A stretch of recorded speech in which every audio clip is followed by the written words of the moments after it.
Telangana assembly సమావేశాలు మూడో రోజుకు చేరుకున్నాయి. కాసేపట్లో సభ ప్రారంభం కానుంది.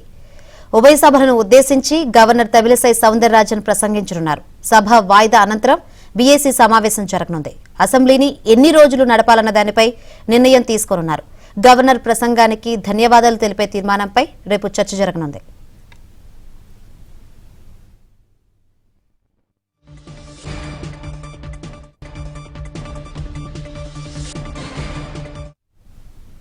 అయితే గవర్నర్ ప్రసంగంలో కొత్త ప్రభుత్వం ఎలాంటి అంశాలను చేర్చింది అన్న దానిపై ఆసక్తి నెలకొంది. గత ప్రభుత్వ విధానాల్లోని లోపాలు, కేసీఆర్ సర్కార్ నిర్ణయాలపై సమీక్ష, ఎన్నికల మేనిఫెస్టోలోని హామీలు తదితర విషయాలు గవర్నర్ స్పీచ్లో ఉండవచ్చన్న అభిప్రాయం వినిపిస్తోంది.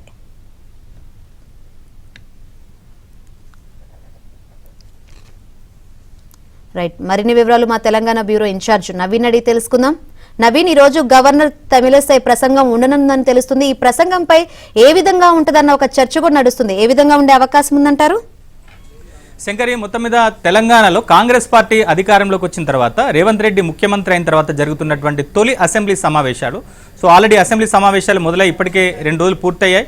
సో ఇవాళ గవర్నర్ 2 సభలను, ఉభయ సభలను ఉద్దేశించి అసెంబ్లీలో గవర్నర్ ప్రసంగించబోతున్నారు.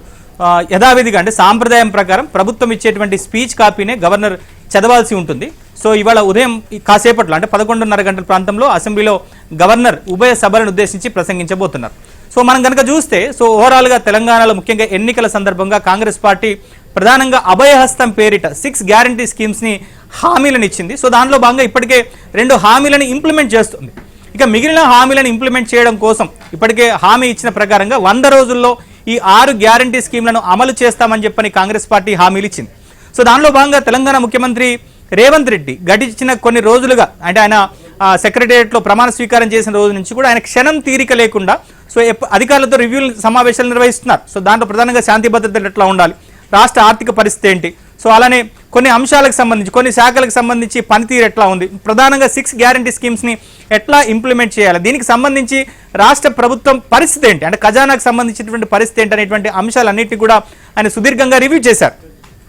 కాంగ్రెస్ పార్టీ ఎన్నికల సందర్భంగా హామీ ఇచ్చింది, అంటే 100 రోజుల్లో ఈ 6 గ్యారంటీ స్కీమ్స్ని ఖచ్చితంగా అమలు చేస్తామని చెప్పింది.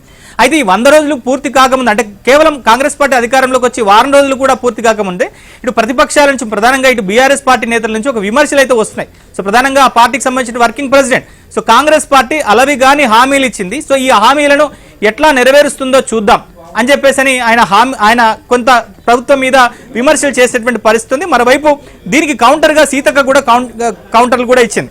సో గడిచిన, అంటే కాంగ్రెస్ పార్టీ ఇచ్చినటువంటి హామీల పరిధిని మించి బీఆర్ఎస్ పార్టీ హామీలు ఇచ్చినప్పుడు కాంగ్రెస్ పార్టీ తను ఇచ్చినటువంటి హామీలను ఖచ్చితంగా నెరవేర్చుకుంటుంది అని చెప్పారు. మరోవైపు ఇటు ప్రధానంగా రేవంత్ రెడ్డి రివ్యూ చేస్తున్నటువంటి సందర్భంగా గడిచిన ప్రభుత్వం చేసినటువంటి అవకతవకలు కానీ, లేకుంటే అక్రమాలు కానీ, లోటుపాట్లు కానీ, సో ప్రస్తుతం ఉన్నటువంటి ఖజానా పరిస్థితి కానీ, ఎట్లాంటి అప్పులు చేసిందనేటువంటి అన్ని అంశాల మీద ఆయన ఒక అండర్స్టాండింగ్ అయితే వచ్చారు. సో అధికారుల నుంచి ఒక పూర్తి స్థాయి నివేదికను అయితే తెప్పించుకున్నారు. ఎందుకంటే అసెంబ్లీ సమావేశాల్లో ప్రధానంగా కనుక చూస్తే బీఆర్ఎస్ పార్టీకి 39 మంది సభ్యుల బలం ఉన్నటువంటి నేపథ్యంలో కాంగ్రెస్ పార్టీ విషయంలో కొంత విమర్శలే కావచ్చు, ఆరోపణలే కావచ్చు, కొంత అసెంబ్లీ వాతావరణం హాట్గా రానున్నటువంటి రోజుల్లో జరిగేటువంటి అవకాశాలున్నాయి. మరోవైపు కాంగ్రెస్ పార్టీ 6 గ్యారంటీ స్కీమ్ విషయంలో బీఆర్ఎస్ పార్టీ ప్రధానంగా కాంగ్రెస్ పార్టీని విమర్శించేటువంటి అవకాశం లేదు. కనుక రేవంత్ రెడ్డి ఒక పక్కా ప్లాన్ ప్రకారంగా ఈసారి అసెంబ్లీలో వ్యవహరించాలని భావిస్తున్నారు. సో ఇవాళ గవర్నర్ స్పీచ్ తర్వాత, సో రేపు ఎల్లుండి 2 రోజుల పాటు అసెంబ్లీ సమావేశాలు అయితే నిర్వహించాలనుకుంటున్నారు. సో ఒకవేళ ఈ సమావేశాలని పొడిగించాలనుకుంటే మాత్రం మరో 10 రోజుల పాటు పొడిగించేటువంటి అవకాశాలు అయితే కనిపిస్తాయి. సో ప్రధానంగా ఇవాళ గవర్నర్ ఏం చెప్పబోతున్నారు, తెలంగాణ అసెంబ్లీలో తన స్పీచ్లో ఏ అంశాలను గవర్నర్ ప్రధానంగా ప్రస్తావించబోతున్నారు అనేటువంటి అంశం అయితే కొంత ఆసక్తి అయితే కనిపిస్తోంది. సో దీనికి ముందు గడిచిన కొన్ని రోజులుగా రేవంత్ రెడ్డి కావచ్చు, అలానే మిగిలిన మంత్రులు చేస్తున్నటువంటి వ్యాఖ్యలను బట్టి కనుక చూస్తే, సో గడిచిన ప్రభుత్వంలో తెలంగాణ ముఖ్యమంత్రిగా పనిచేసేటువంటి కేసీఆర్ కాళేశ్వరం ప్రాజెక్టు సందర్భంగా ఏ విధంగా అసెంబ్లీలో ఒక పవర్ పాయింట్ ప్రజెంటేషన్ ఇచ్చారో, సో గడిచిన 9.5 ఏళ్లుగా తెలంగాణ సర్కార్, ముఖ్యంగా కేసీఆర్ సర్కార్, సో ధనిక రాష్ట్రం అని చెప్తూ తెలంగాణలో ఎట్లాంటి అప్పులు చేశారు, సో ఎట్లాంటి అవకతవకలు చేశారు, సో ప్రాజెక్టులకు ఏ విధంగా నిధులను ఇబ్బడి ముబ్బడిగా ఖర్చు పెట్టారు, ఎంత కమిషన్లను తీసుకున్నారు, సో 6 గ్యారంటీ స్కీమ్స్ను అమలు చేయాలంటే ప్రధానంగా ప్రభుత్వం దగ్గర ఉన్నటువంటి ఖజానా పరిస్థితి ఏంటి, సో అప్పుల పరిస్థితి ఏంటి, లోటుపాట్లు ఏంటి, అంటే పూర్తి ఒక సమగ్రంగా వివరాలన్నింటినీ కూడా శ్వేతపత్రం రూపంలో అసెంబ్లీలో పవర్ పాయింట్ ప్రజెంటేషన్ ఇవ్వాలని చెప్పని రేవంత్ రెడ్డి భావిస్తున్నారు.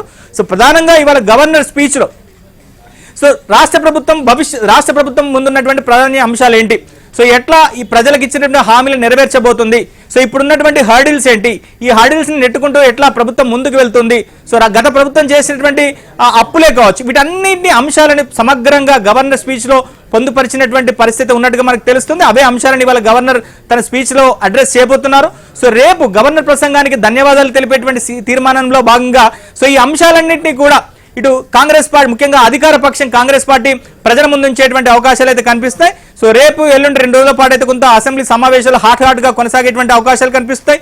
సో ఇవాళ గవర్నర్ స్పీచ్ తర్వాత బీఆర్ఎస్ నాయకులు ఎట్లా రియాక్ట్ అవుతారో మనం చూడాల్సి ఉంది. మొత్తం మీద ఇవాళ గవర్నర్ అడ్రస్ అనేటువంటి గవర్నర్ స్పీచ్ అనేటువంటిది కొంత ఆసక్తి అయితే కనిపిస్తుంది. సో కాంగ్రెస్ పార్టీ సాఫీగా తన హామీలను నెరవేర్చుకోవాలంటే ముందున్నటువంటి హర్డిల్స్ ఏంటి, హార్డిల్స్ ని ఎట్లా దాటుకొని కాంగ్రెస్ పార్టీ ముందుకు వెళ్ళబోతుంది, 6 గ్యారంటీ స్కీమ్స్ ని ఎట్లా ఇంప్లిమెంట్ చేయబోతున్నటువంటి అన్ని అంశాలను కూడా సో ఇవాళ గవర్నర్ తన స్పీచ్ లో మాట్లాడేటువంటి అవకాశాలు ఉన్నాయి. సో దీన్ని బట్టే రేపు ఎల్లుండి లేదా వచ్చేటువంటి మరికొన్ని రోజుల్లో ఈ అసెంబ్లీ సమావేశాలు కనుక కొనసాగుతాయి, సో అవి కంటిన్యూ అయ్యేటువంటి చర్చించేటువంటి అవకాశాలు కనిపిస్తున్నాయి.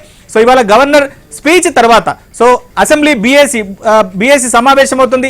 ఎన్ని రోజుల పాటు అసెంబ్లీ సమావేశాలు నిర్వహించాలని దాని మీద కొంత స్పష్టత వచ్చేటువంటి అవకాశాలు ఉన్నాయి.